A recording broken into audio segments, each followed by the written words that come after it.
So, James, I think the last time that you and I were together on Newscast, we were talking to Lise Doucette, who was in Tehran, and we were both totally struck by what she was telling us. Yeah, because that was the first time she'd been there since those protests and the deadly response to the protests from the Iranian government. And it was amazing because we very rarely are granted access by the government to Iran to hear her take.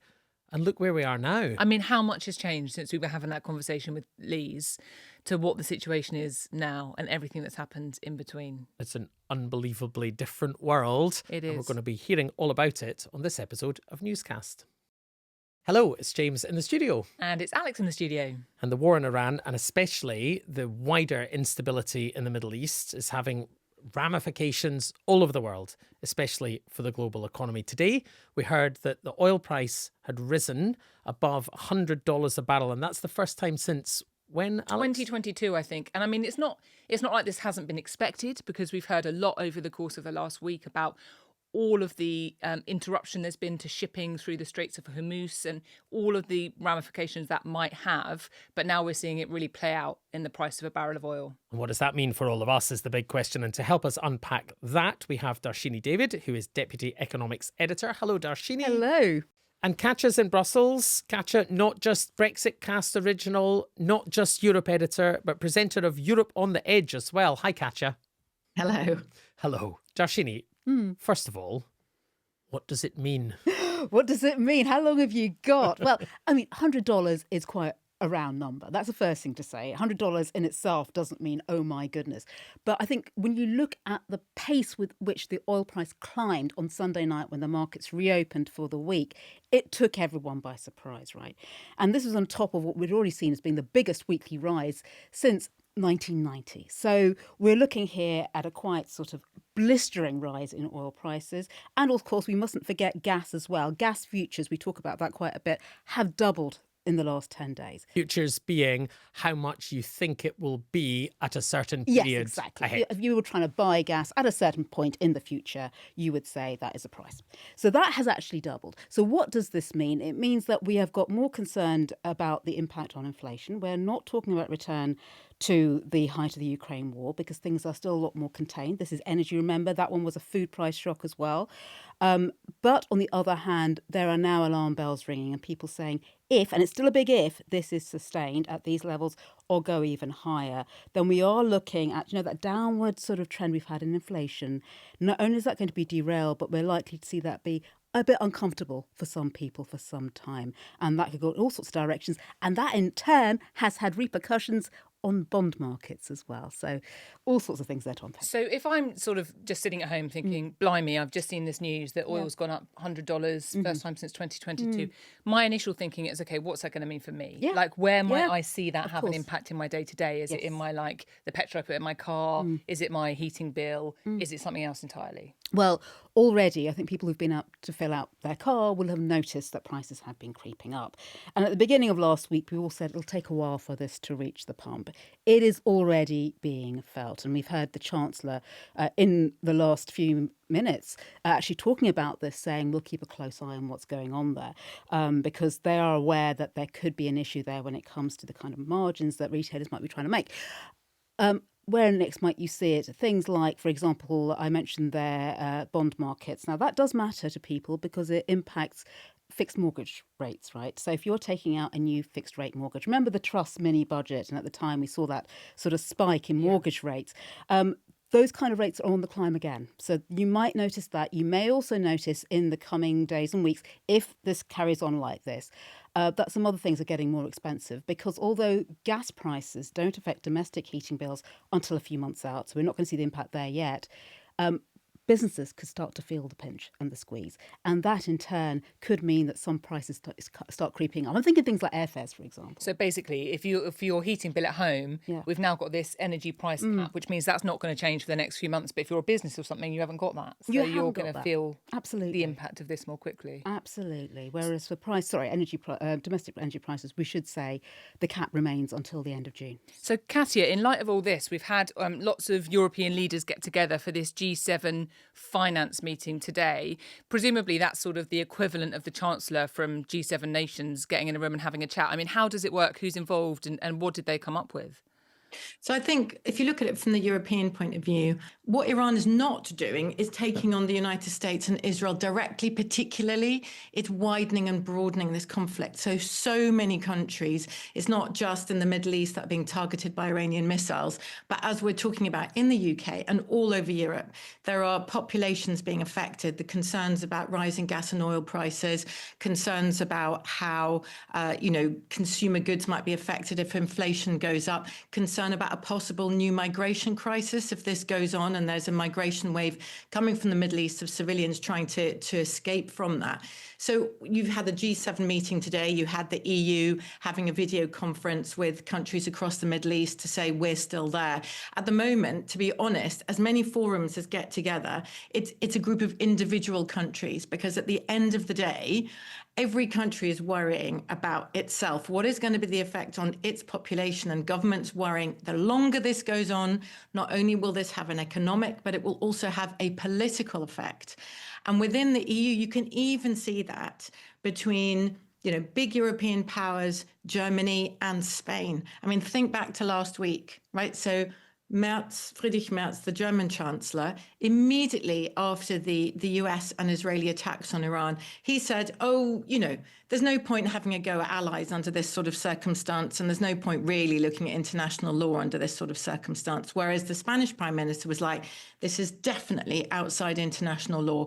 When Donald Trump last week lashed out at the Spaniards, said he was going to impose a massive trade embargo on the Spaniards, who was sitting next to him in Washington? It was Friedrich Merz of Germany. And did he open his mouth to say anything to support his ally inside the European Union and inside NATO? He said not a word. Why not?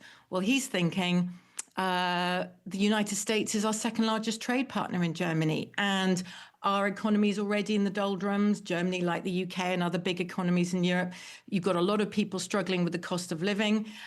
You have Germany depending on its exports. They are energy-hungry exports, the car industry, the chemicals industry. They've already lost out on the cheap Russian gas because of the war in Ukraine. And now they get 96% of LNG, their liquefied natural gas, from the United States. And therefore, he's acting first and foremost in Germany's interest. What this means is that even inside these allied groups, there are a lot of frictions. And Beijing is watching, Moscow is watching, and Europe can no longer fully rely on the United States as a predictable ally. Well, what can they do then? And can they do anything collectively, Dharshini? And one thing that we've heard they could do collectively is release these emergency barrels of oil. Indeed, the Chancellor, we're recording it at just coming up to 5 p.m. on Monday. So the Chancellor was speaking in the past half an hour or so, Rachel Reeves, and she was also talking about this, the potential release of stockpiles. I mean, it sounds like we're not like when you say release of oil stockpiles, you know, flooding out into the streets, which obviously would be stupid. Or rolling down a hill. Exactly. Yeah. What are these stockpiles? Who holds them? How does this work? Are they going to be released? It's a really good question. Major countries do have these things. I know the name describes it all. The strategic reserves, right? Emergencies. They're held normally by individual producers, right? So it's not like the government has literally got a big sort of cellar full of barrels somewhere in Whitehall. It doesn't work like that. It's individual oil and gas producers tend to have these reserves. At the moment, what they're saying is we stand ready. And that's a very deliberate thing. You know, the kind of numbers that have been talked about would have been a hefty chunk of these reserves. And they're all watching these markets very nervously. But they've watched the way they've moved and they have bounced around. We had that spike when they opened and then they sort of settled down and bobbled around that sort of $100 per barrel mark. And what they're doing is taking a bet and saying, if we are saying that we are ready, we are poised, then the markets will be reassured and that will help to put a cap on where things are when it comes to, you know, the oil price.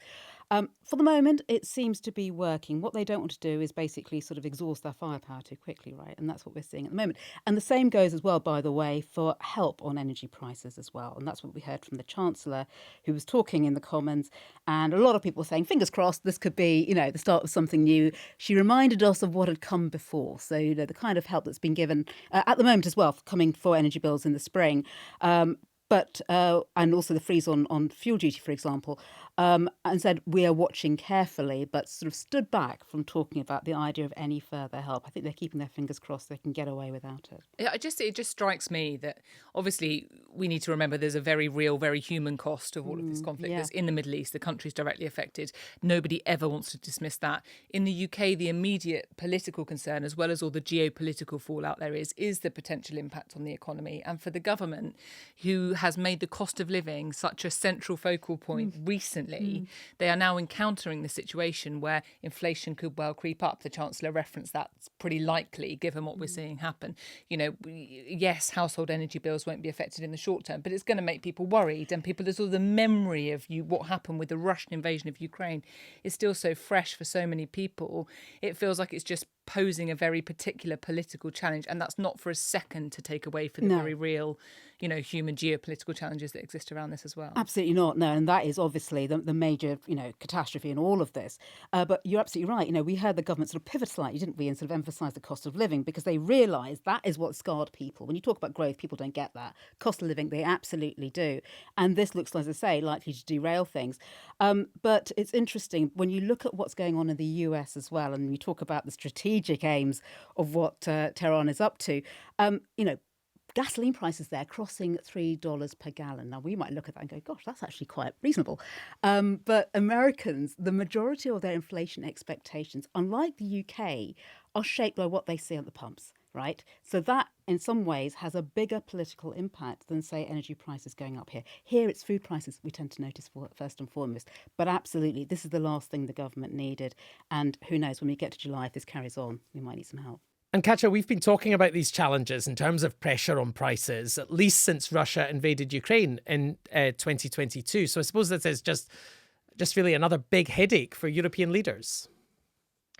It absolutely is. And I think, I mean, what you're seeing is, and the UK is very much part of this, is this feeling that Europe is facing a territorially expansionist Russia. So, you know, we've just marked the 4-year anniversary of the full-scale invasion of Ukraine. There's generally accepted across Europe that if Russia's not stopped in Ukraine, it will set its sights on other European countries, not in terms of invasion, but spreading its influence because it wants to, in its mind, rebalance control over Europe that it lost after the collapse of the Soviet Union. Then there's an economically aggressive China.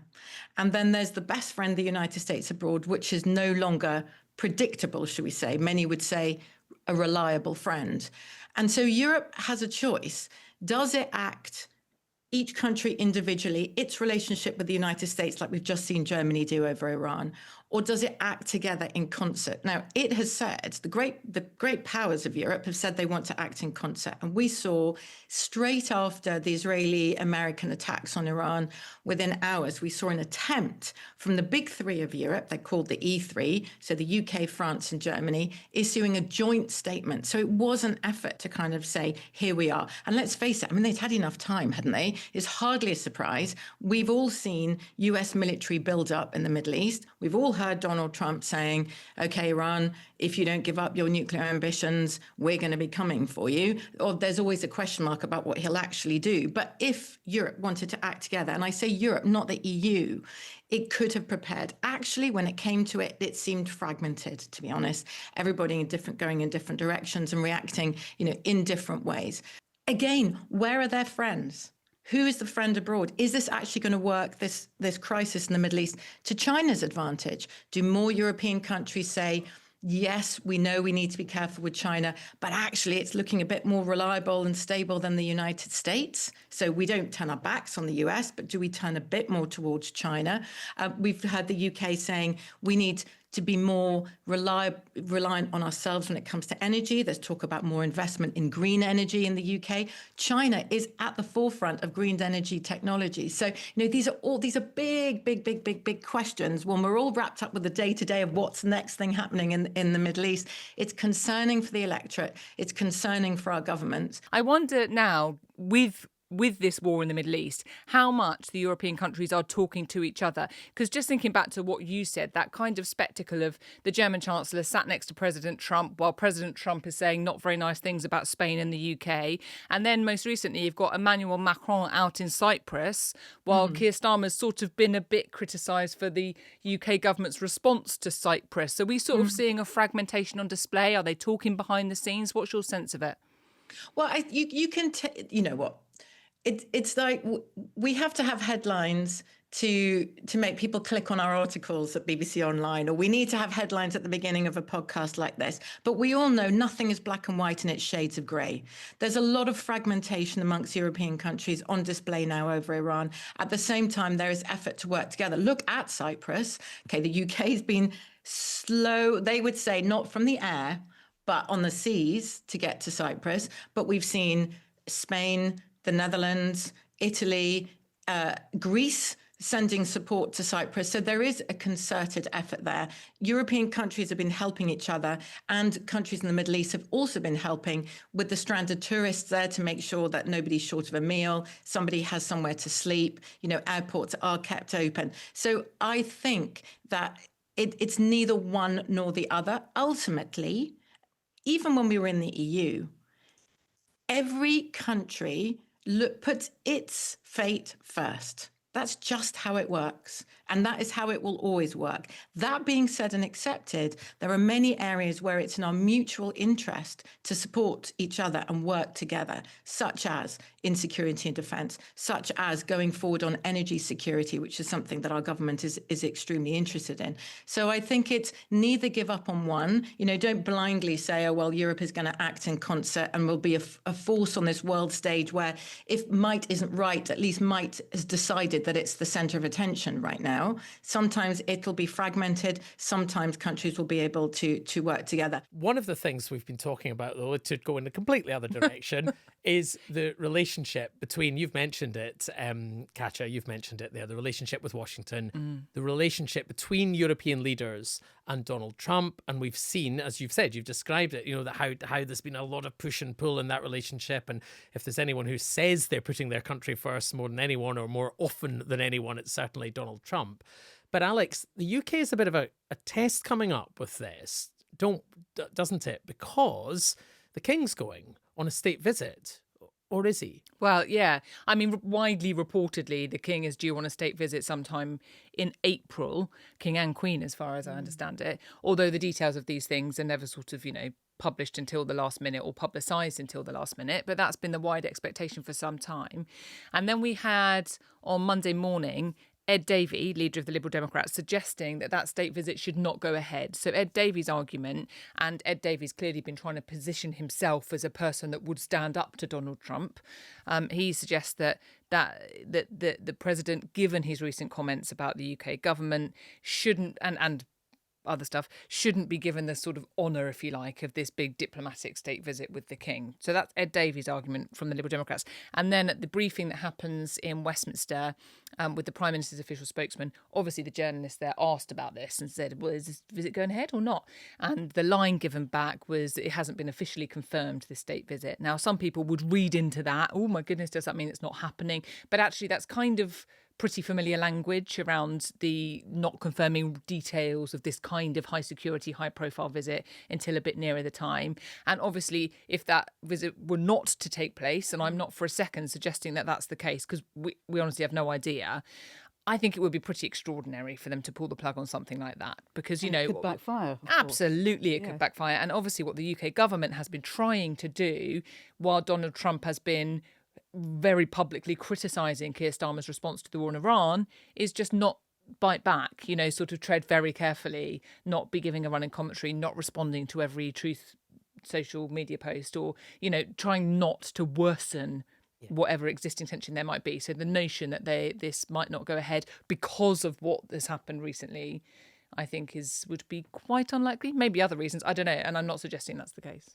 And if that happens, what you're saying, what we'd be seeing would be effectively the Labour government under Keir Starmer taking a decision. We're going to cut Trump loose. We're done with this relationship. We can survive at least until the midterms in November. assuming that President Trump's going to get a hammering, or his Republican Party is going to get a hammering in the midterms, his stock will be lower after that, and there'll be a whole lot of discussion about whether or not it is now Donald Trump's Republican Party or not, and whether the era of Trump is effectively over or ending. So the question is, do you as Keir Starmer want to get ahead of that and look strong and look like you're making a point, or is that far too damaging to this critical security, defence and economic relationship with this very important ally? Which, of course, the UK has been stressing the importance of all the way through, even recently, even in recent days, when they have been on the brunt of criticism from President Trump. They have been stressing the importance of that security, particularly, and defence relationship with the US, and the fact it's gone on for a long time. And Keir Starmer spoke to President Trump on Sunday afternoon. They had a phone call, lasted 20 minutes. We're told it was very constructive. So there's no sign whatsoever that they want to sort of pull the plug on that. And the other kind of big thing around that to put in the mix is that obviously if they were to do that through the prism of a state visit, you'd be dragging the king into something, you know what I mean? And I think that would be a very big step. Very, very big step for Downing Street. I mean, it'd be huge. It would be cutting him loose and saying this era is over. And that is a big, and I caveat all of this was some people would have read into what's happened today with the sort of question mark over the state visit.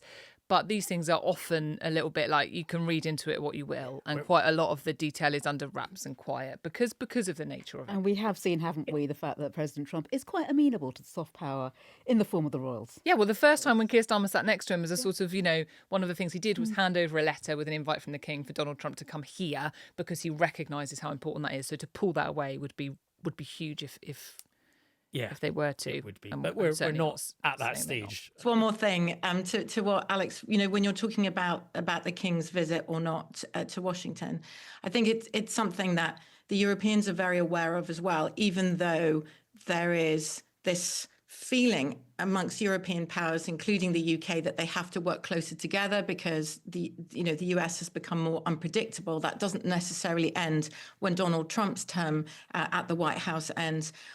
But there is another thought as well. First of all, not wanting to alienate Donald Trump because of Ukraine. Europe still needs the United States on side over Ukraine to try and find a durable peace in the end there. And they don't want to give him another excuse not to concentrate on that. That's number one.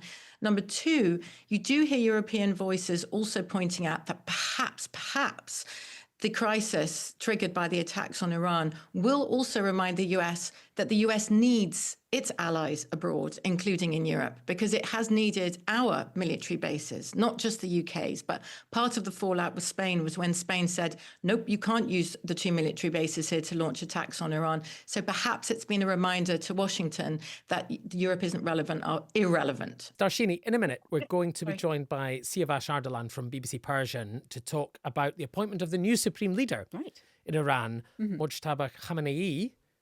How did the markets react to that appointment? Well, there was so much going on from the markets. And I think the thing the markets really reacted to over the weekend when they reopened was the sign that, that phrase, the exit ramp, is anyone looking for? No, there was no sign that, at any point was Trump going, I'll take that opportunity. And instead, you could see this sort of flaring up of tensions with President Trump saying, I'll have the say. And yet Iran saying, sorry, we've got our new supreme leader. And it signs out somebody who the West are not going to approve of, by all accounts. We know very little about, the new supreme leader. He's never given interviews or anything like that, of course. But from what we hear, he may take an even harder line than his father. So you can see the markets thinking, right, that actually ramps up the tensions. Right, at a point we hope that perhaps things would simmer down somewhat. Having said that, if you look at where prices are right now, that's sort of hovering around 100. It's in between the kind of oil. It's in between that sort of things are going to ease, and that my goodness, look at this 150. So they're in that sort of state of heightened tension. Put it that way. They could go either way. Dharshini, thank you very much. Nice to speak to you. Likewise. And Katya, thank you. Lovely to speak to you. We'll all watch your doc. Thank you. Europe on the edge. Well, as we were just saying, this morning, Mojtaba Khamenei was named the new supreme leader of Iran. And with us here again on Newscast is Siavash Ardalan, senior reporter for BBC World and BBC Persian. Hello. Good to be here. Hello. Well, we're very glad you're here. Very glad. because we need your help. We definitely need your help. So he's now been appointed the new supreme leader. But I just wonder if you could just take us through, it's almost starting from the very beginning. So you've got Ayatollah, the title, and you've got Supreme Leader, the title. Just talk us through what all that means, those different designations. Yeah, so we all need help. We, even in the You're Persian making me feel service, better. Thank need you. help about, finding out exactly who this man is, because everything we know about him has been speculation. Nothing is really confirmed. His, as we came here, you initially told me no one has heard his voice. I mean, no one. Some people have, but the vast majority of Iranians have never seen him speak. They don't know his manner, his delivery. They have no idea. So when he begins his first public address ever, let alone as supreme leader, Iranians and the whole world will be, I'm sure, watching very keenly just to see, what his mindset is. The little that we do know about him is, other than the fact that he's never held public office, so he doesn't have any executive credentials or managerial credentials in that sense. We know that he studied for many years in the holy city of Qom to become a cleric, to be a seminarian. He studied Islamic theology, basically, and he was teaching it as well. So he had a number of students. And when you talked about the Ayatollah, that's when you become a grand kind of cleric. That's when you reach the highest level. But was he sort of called Ayatollah because he was in line potentially to be the supreme leader, or what, did he become an Ayatollah because of his studies, his religious studies, being a religious cleric? He became an Ayatollah just last night, as soon as he became the supreme leader. So that's going to have a lot of old-time clerics upset. Why would a person who doesn't have, all the theological credentials, why do you suddenly promote him from what they call Hujjatul Islam, that's the junior Ayatollah, to the Ayatollah, which is the real Ayatollah? Hujjatul Islam means a sign of Islam, and Ayatollah means a sign of God. So he hasn't quite reached that level, but now, because he's the supreme leader, he will be given that title. And it's just not the title of being Ayatollah, it's the title of the supreme leader of Iran, which carries with it absolute power. And I don't mean in a figurative way, absolute power formally. Whatever you say goes. Your word is the word of God. Finished. I want to just put one newscaster's question to you, Siavash, on this topic before we get into a bit more about who he is and what more we do know about him, although, as you say, it's a bit sketchy. Anne has been in touch via email. Thanks very much, Anne. Anne says, "Hi, Newscast. What are the separate roles of the president of Iran and the supreme leader?" She says, aka Ayatollah, but you've just explained that Ayatollah is a different thing. But let's focus on the core of that question. There's the supreme leader and then there's the president. How do they work together or not? One, the supreme leader by definition must be above president because the clue's in the name, right? Yeah. So, and this is a crash course on Iranian political structure. You have two institutions, if you will, in Iran. One is elected and one is appointed. The elected bit is the president, the parliament, where people actually go and they can vote for who they want to become the next president or who they want to become their MP from different provinces. And then you have the appointed part. That's where the supreme leader appoints the head of the very most powerful institutions. He's the chief and commander, so he can appoint the head of the Revolutionary Guards, the head of the regular army, the head of the judiciary, and he also validates the vote of the people as well. So theoretically, he can not validate it. So in a sense, it's all boils down to his authority and his power. The president derives his authority from the vote of the people. He derives his authority from God. But at the same time, that assembly of experts which get to choose him, which they did last night, consisting of 87 clerical men, they are themselves elected by the people. So they get to decide who the next cleric is. But guess what? When people vote for them, those candidates that are allowed to stand for election as members of the Assembly of Experts, they can only stand once they get their stamp of approval by another clerical body whose heads are appointed by the supreme leader. So it's checks and balances just completely turned on its head. So going back to who he is, so we know now he is the supreme leader. You already mentioned, we actually don't know a lot about him.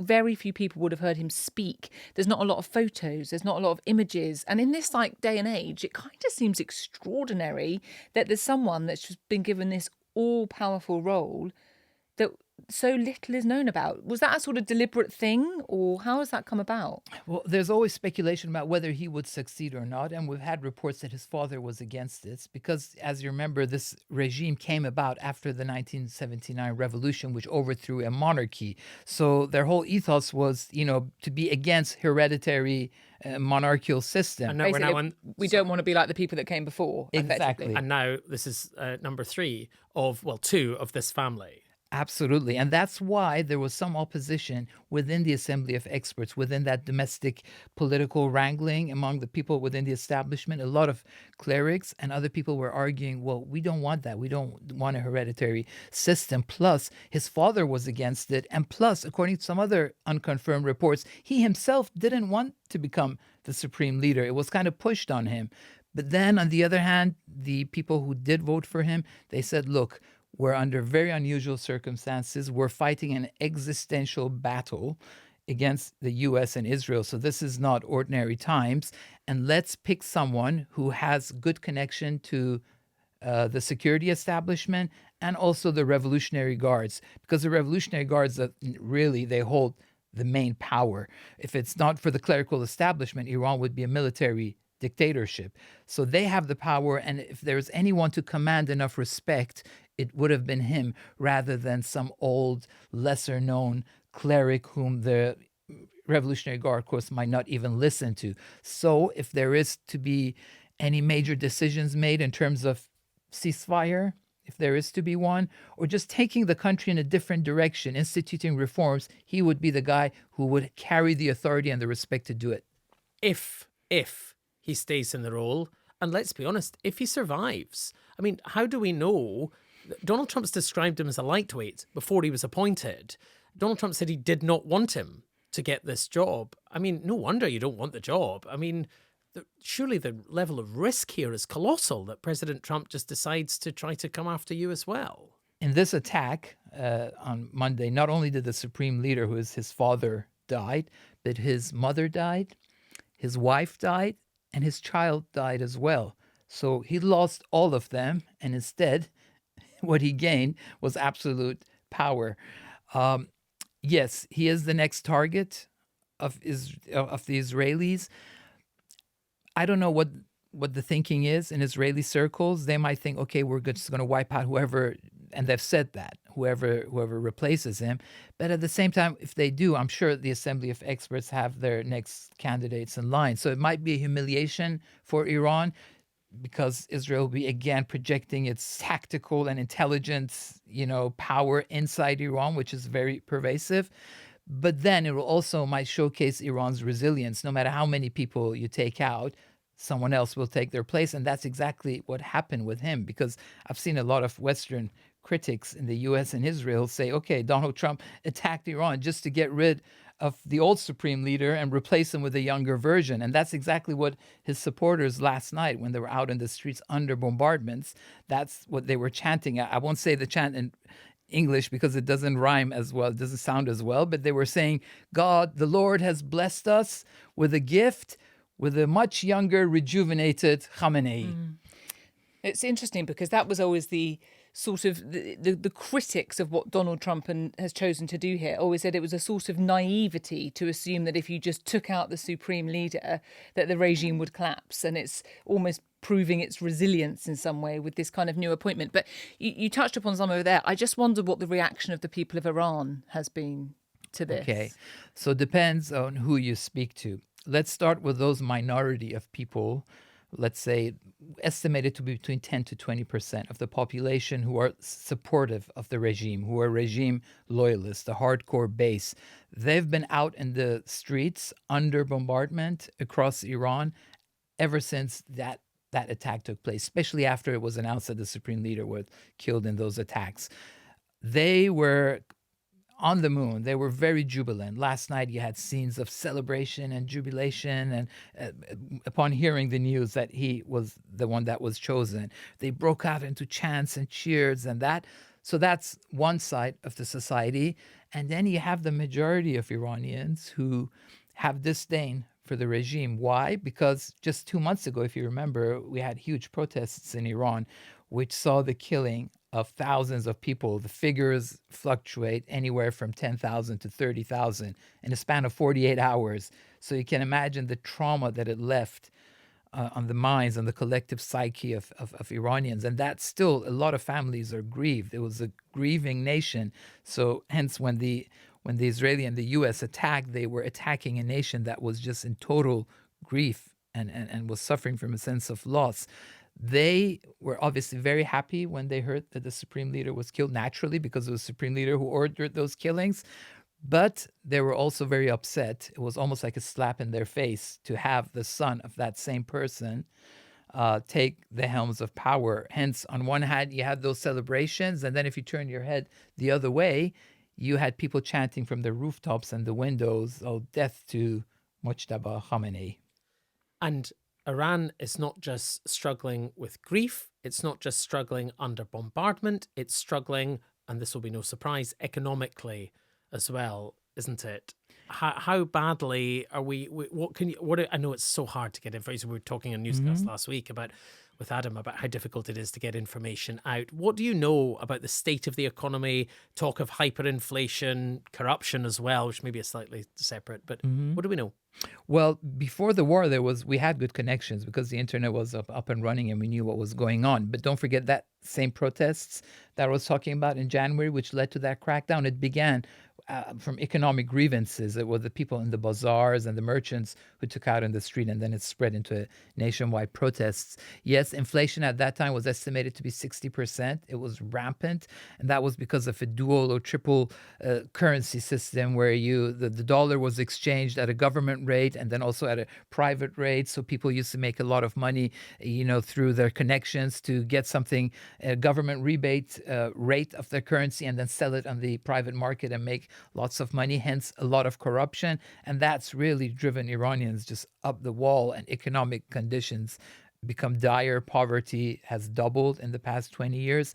And also a big part of it, of course, has to do with the U.S. secondary sanctions, because it's exacerbated mismanagement, exacerbated corruption as well. And that's exactly what the authors of those policies had in mind, because they wanted to drive Iranians to the point where they would revolt against their government. And that's exactly what happened. They revolted against the government killed them. So that gave sort of the moral upper hand to the US and Israel and everyone else to carry out that attack. After the war, the prices have even risen higher, obviously, the food stuff, but there's no shortage because the government was preparing for all this. So they stored the storage houses, the warehouses with food. There's enough food stuff for months to go. And Iran has halted all food exports as well. So there's no issue accessing food and accessing energy, but it's just because it's become so expensive that it might be out of people's reach. So just ever so quickly then, given all of that, all of those challenges that are happening inside Iran, as well as everything else that's happening more widely, do you get a sense of what kind of leader Mojtaba Khamenei is going to be? I think for now, he's going to sound very hardline. He's going to sound very uncompromising, as he has to. The government's line has been, we won't accept any more ceasefire offers until the U.S. stops attacking us. We are not stopping this war. And their strategy is to be in it for the long game. They obviously can't match militarily Israel and the U.S.'s power. So their strategy is resilience, just taking the blows and just inflicting enough damage, economic damage. The price of oil, the barrel of oil is now like $110 or something. That's the strategy. So I think he will continue with that. He will vow that Iran will stand up to as long as it takes. But beyond that, the important thing is what would happen beyond that. And if there is any kind of overtures by the U.S., any unilateral declaration of victory by Donald Trump, suddenly we wake up one day and it says, we achieved all our objectives. Okay, bye-bye, over to you, Iranian people, do what you want. It's important what he does after that. Will he sort of be the next Kim Jong-un of Iran? Or will he be the next Ben Salman of Iran? Who knows? It's so fascinating. I really, really like having your insight. I've learned a lot, as I had all last week on Newscast as well. Thank you very much. Nice to speak to you, Siavash. Thanks so much, Siavash. Thank you.